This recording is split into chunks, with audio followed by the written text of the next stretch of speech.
Shalom, perkenalkan nama saya Samantha Deliana Hale, Prodi Pak semester 3. Hari ini saya akan menjelaskan tentang doktrin keselamatan dan penebusan.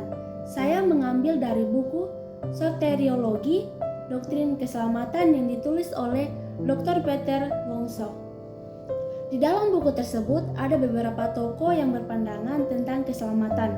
Yang pertama tokoh Irenaeus. Dia berpandangan bahwa Tuhan Yesus dengan darahnya sendiri telah menebus kita dari keadaan yang tidak percaya dan menjadikan kita orang saleh atau saint yang disebut santo atau kudus. Baik, yang kedua yaitu Origen. Ia adalah seorang dosen teologia dan bahkan ahli teologianya serta rektor sekolah Alkitab ahli tafsir.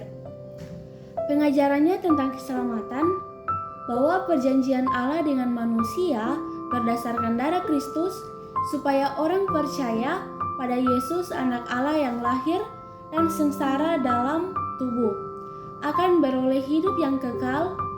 Keselamatan manusia bukan karena usaha manusia, melainkan berdasarkan pada Yesus. Dan yang ketiga yaitu Agustinus.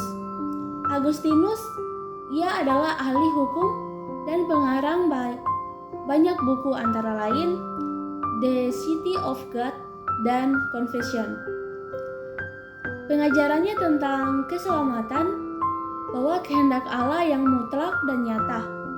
Kematian Kristus adalah untuk semua orang dan semua manusia dapat diselamatkan berdasarkan pada Yesus Kristus. Baik, kita lanjut pada pembahasan yang kedua yaitu definisi penebusan.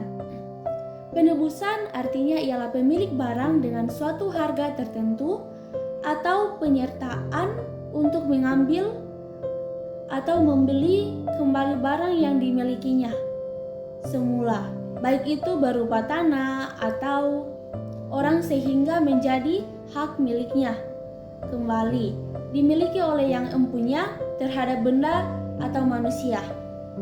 Setelah ia mengeluarkan suatu bunga penebusan, maka mereka tidak lagi berkedudukan sebagai budak. Tindakan tersebut dinamakan penebusan. Si pembayar disebut juru selamat. Nah, yang perlu teman-teman ketahui, penebusan dalam Perjanjian Lama menunjukkan bahwa Tuhan dengan suatu harga telah menebus orang yang meninggalkan Dia serta menyembah patung berhala dan bangsa yang berbuat dosa supaya kembali menjadi miliknya. Kita bisa lihat pada Yesaya 54, Yesaya pasal 54 ayat 44. Dan yang kedua, arti penebusan dalam Perjanjian Baru. Kristus sebagai kala menjadi manusia tidak tega melihat manusia berdosa dan mendapat kutukan dan hukuman karena dosanya. Maka dengan nyawanya sendiri sebagai harga untuk menggantikan manusia untuk menerima penghukuman, supaya yang seharusnya mendapat hukuman malah terhindar dari hukuman. Di sini saya akan menjelaskan dasar-dasar penebusan. Yang pertama berasal dari kehendak Tuhan, yaitu kehendak kasih, belas kasihan, dan kasih karunia.